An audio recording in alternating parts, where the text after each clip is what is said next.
Olá, eu sou o Leandro, sou professor de ciências e vamos para mais uma aula, dessa vez sobre os fungos. Fungos são organismos bem disseminados no ambiente terrestre, na Terra. Eles têm um gosto, uma predileção por ambientes úmidos. E a principal função deles é degradação da matéria orgânica. Eles estão em ambiente onde há matéria orgânica. Mas o que vem a ser a matéria orgânica? São aqueles compostos que estão presentes no nosso corpo. Nosso corpo, corpo de animais e corpo de plantas, de seres vivos do modo geral, que por ocasião da morte, esses organismos vão e degradam esses compostos. Bom, nessa figura nós temos a diversidade de fungos que podemos encontrar no ambiente terrestre e também presentes no nosso dia a dia, como por exemplo esse fungo unicelular, com uma célula só. Ele é o fermento do pão.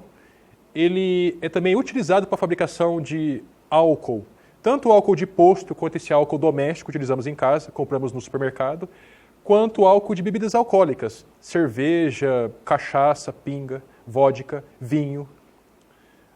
Aqui nós temos duas frutas com bolor. Essas frutas são ácidas e esses fungos gostam desse tipo de ambiente ácido. Aqui nós temos um cogumelo comestível, o champignon ou champignon de Paris.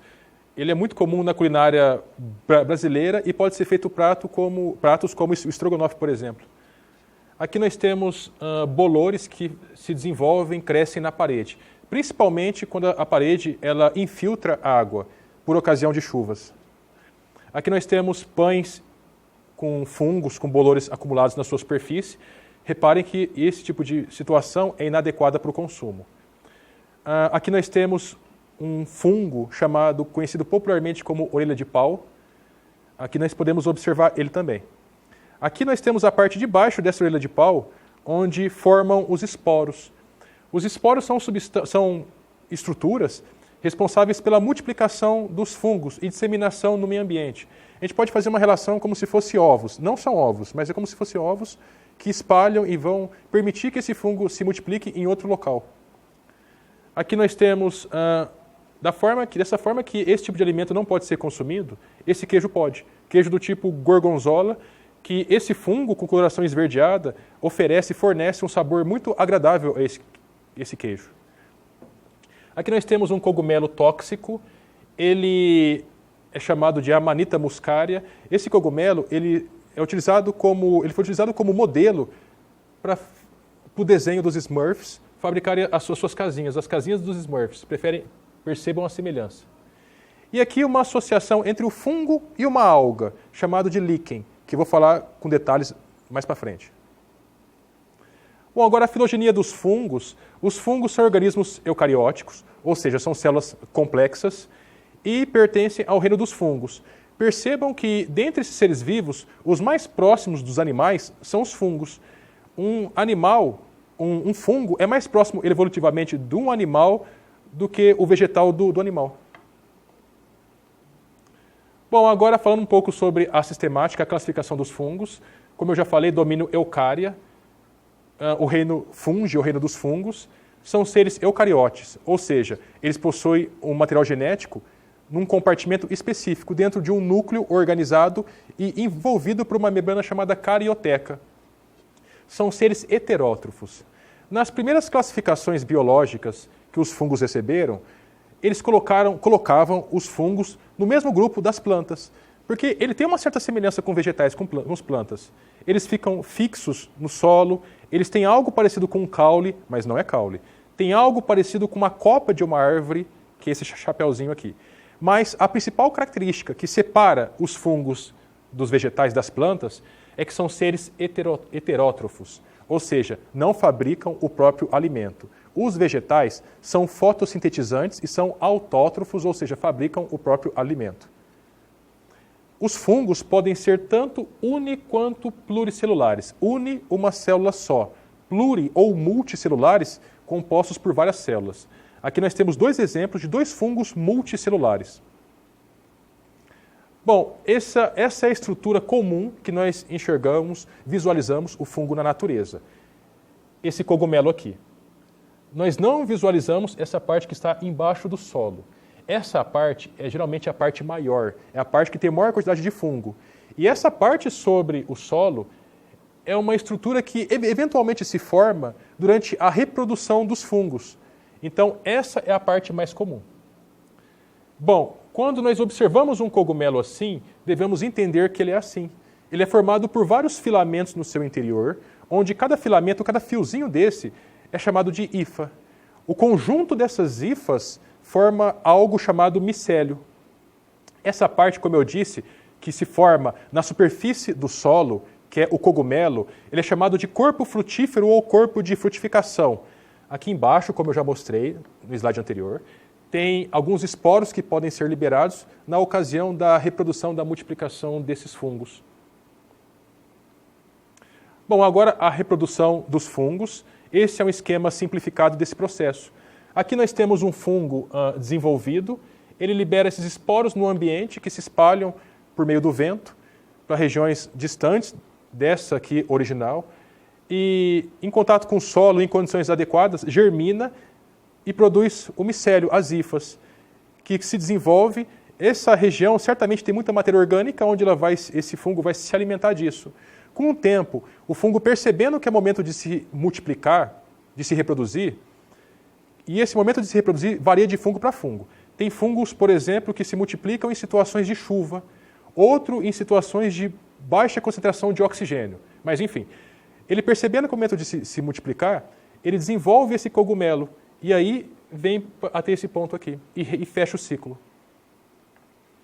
Bom, agora importâncias dos fungos. Importância médica, no que se refere a algumas doenças transmitidas por fungo, provocadas por fungos.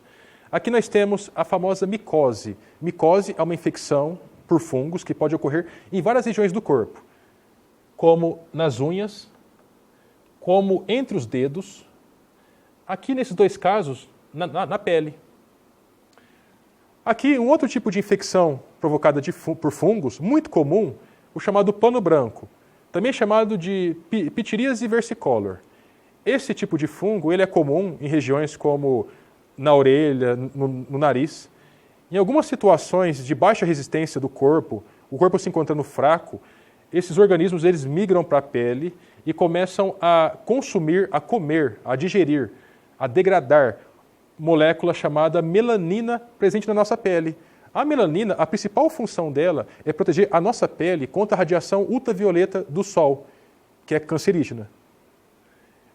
Então, nessa situação, quando a pessoa é exposta ao sol, a região onde o fungo comeu a melanina permanece branca. Por isso que é chamado de pano branco. Essa é a foto do fungo. Ele tem esse aspecto aqui. Agora, uma outra doença provocada por fungos muito famosa, a candidíase, que pode apresentar uma infecção na língua, onde a língua fica com essa coloração esbranquiçada, e essas feridas no canto da boca, que é popularmente chamada de sapinho. Lógico, tem outras doenças que podem provocar essas feridas aqui, que são as aftas, que pode ser também, por exemplo, o vírus da herpes simplex, ou herpes simplex, pode provocar essa situação também. Bom, agora algo muito importante, muito benéfico para os seres humanos, os antibióticos. Antibiótico, a primeira vez que descobriu-se que existia os antibióticos, foi esse cientista aqui, Alexander Fleming. Ele viveu entre 1881 e 1955. Em 1928, ele, por acaso, isso é uma placa de Petri, e aqui ao redor é uma colônia de bactérias. Ele cultivando essas bactérias, acidentalmente, caiu um esporo de fungo bem no meio da placa. E ele percebeu que, ao redor desse esporo de fungo, não cresciam as bactérias. O que ele concluiu? Esse fungo estava produzindo alguma substância que estava inibindo o crescimento dessas bactérias. E ele percebeu que poderia ser utilizado, por exemplo, para aplicação em seres humanos em situações de doenças bacterianas, para matar essas bactérias. Bom, vamos pegar esse fungo e colocar nessa placa de Petri com meio de cultura para ele se multiplicar. Aqui vamos fazer um aumento com microscopia, um aumento maior e chegamos nisso.